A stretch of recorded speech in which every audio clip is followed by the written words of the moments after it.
saya. Yang tadinya saya juga orang yang belajar ilmu, yang saya juga comot roh orang. Bagaimana saya sendiri versinya lain. Kalau Ki Gendang dengan Pak Tony, saudara tadi versinya dari versi Jawa. Ya, kalau saya dari versi Tionghoa. Karena saya belajar dengan seorang guru, dia sudah 42 tahun belajar ilmu itu. Dan dia pun saudara dengan gurunya lagi yang ada di Semarang itu kenal. Ya, ada hubungan dengan kakek gurunya Pak Tony. Jadi saya pun belajar, saudara. Saya juga ingin belajar ilmu menghilang. Cuman bacaannya pakai bacaan ejaannya ejaan Hokkien. Ya, pakai Long Chong Bo, itu semua hilang. Itu selalu ditekunin baca-baca mantra itu bisa hilang. Dan juga bisa mendatangkan hujan, bisa. Guru saya juga demikian, orang yang baru kena santet, kalau saudaraku itu bukan memang sudah mati, dia bisa hidupkan kembali. Ini luar biasa, saya diturunkan ilmunya itu. 90% ilmunya sudah diturunkan ke saya. Tinggal sedikit lagi, 7,5 tahun saya belajar. Saya belajar tadi, Pak Tony bilang betul, saya langsung tingkat tinggi karena begitu saya masuk, saya seorang presiden direktur. Ya, kalau saudara tahu buku tulis AA yang dulu adalah saya. Nah, saya saudaraku memberikan banyak sekali bantuan, baik mobil, baik kendaraan motor dan sebagainya. Jadi anak emas saudaraku, malam saya belajar, diberikan kekuatan-kekuatan. Saya selalu dijaga, saya selalu diberikan yang terbaik, ilmu-ilmu bacaannya, mantra-mantranya. Nah, saudaraku, sampai saya menyembah 28 patung-patung. Penyembahan saya 5 kali 10, parpet merah tebal. Saudaraku, itu patung-patung mini saya sembah. Dan setiap patung, saudara, itu ada bacaannya. Dalam tahun kelima, saudara tahu apa yang terjadi? Saya punya penglihatan. Saudara, kalau saya sembah siapa, datang rohnya. Ini roh, saudara, kalau kita panggil dia datang. Roh di mana saja dia ada. Saya sampai keliling dunia, saudara, keliling Asia maksudnya. Sampai saya belajar juga di Bangkok, di Taiwan, di Filipina. Itu ilmu-ilmu yang begitu. Kalau Jawa Tengah, Jawa Timur, semua sudah, saudara itu. Ya, ke candi-candi saya sudah datangi semuanya. Saya belajar itu dari guru saya. Sampai terakhir saya mempunyai satu mantra yang namanya Ong Tian Te Ong Ong. Itu raja di atas segala raja. Mantranya Lucifer itu, saudara. Ong raja, Tian langit, Te Ong Ong raja di atas segala raja. Mungkin yang Anda bisa bahasa Mandarin. Itu saya sampai demikian. Saya harus belajar 40 hari, saudaraku. Vegetarians, tidak makan barang berjiwa, dan 1 hari hanya makan sedikit saja. Dan terakhir waktu saya belajar ilmu itu tidak boleh ngomong. Saudara, tidak boleh ngomong, lebih susah dari nggak boleh makan. Ini namanya orang hidup ngomong. Begitu terus seperti orang gagu.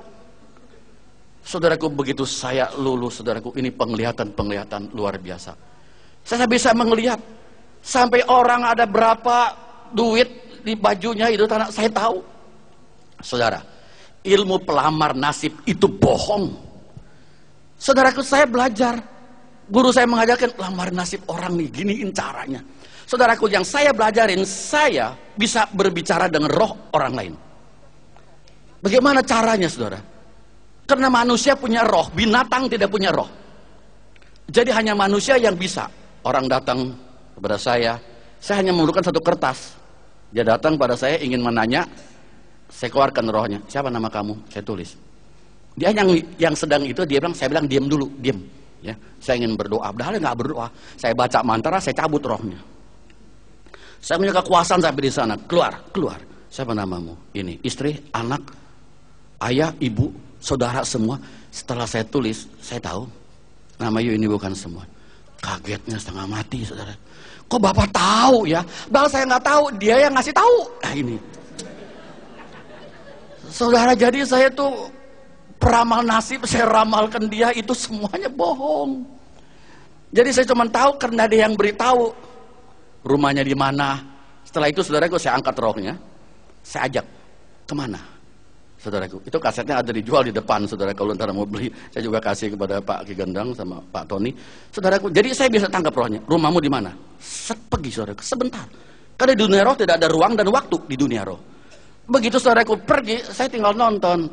Bapak rumahnya ada ini kan, itu kan. Tambah yakin sama saya.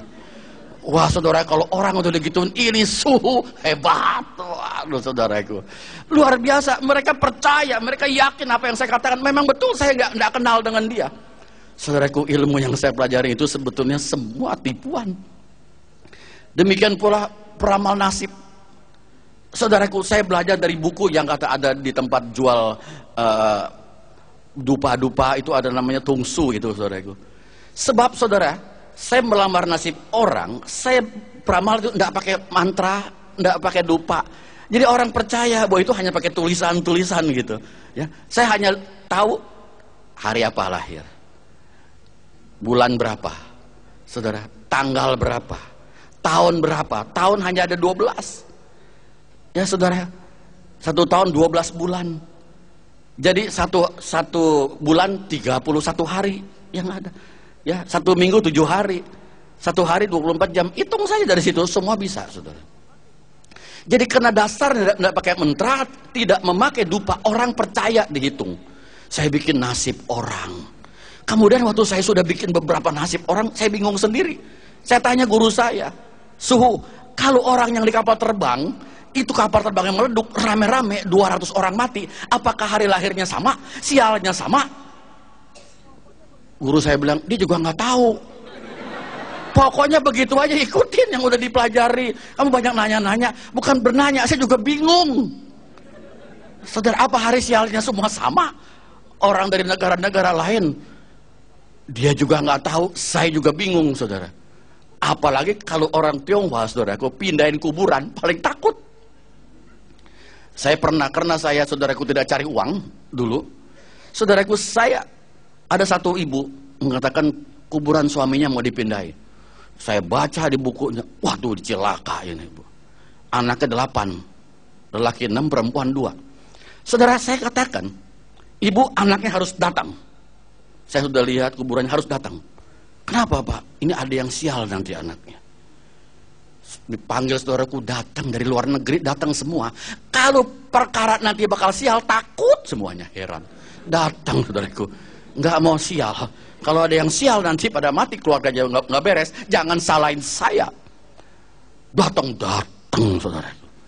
Datang sudah di kuburannya, saya lihat, waduh cilaka. Saya katakan dulu, kalau saya ngadep ke timur, nomor 2 bakal bangkrut.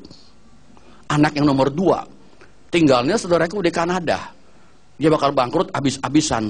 Yang nomor 2 bilang, Pak, jangan saya, geser aja koko saya, biar dia yang mati, dia yang hancur, jangan saya. Saudaraku, perkara rezeki walaupun kakak tetap saudaraku ya dikhianati. Amin saudaraku, ini orang dunia. Kalau saya putar lagi saudaraku ke barat, kena lagi yang nomor 4. Semuanya ndak mau, hancur, ndak mau, pada mau memberikan uang. Saya bukan uang segitu. Dikasih saudaraku 50 juta, 30 juta. Saya bilang saya ada uang. Karena saya seorang prestir. Jadi saya tidak mau uang itu. Saya akan bantu dah. Juga bingung ngadep kemana yang bener. Nggak tahu saudaraku. Saya bilang sekarang harinya robah. Harinya robah. Saya cari hari yang baik. Semuanya selamat. Padahal saya juga nggak tahu hari yang baik yang mana. Saudaraku, saya cari saudaraku. Saya katakan ini jam 10 malam. Bongkar. Supaya selamat. Saudaraku, dia laksanakan jam 10 malam. Saya juga bingung jam berapa, hari apa yang benar. Saya bilang jam 10 malam, dia juga jadi takut.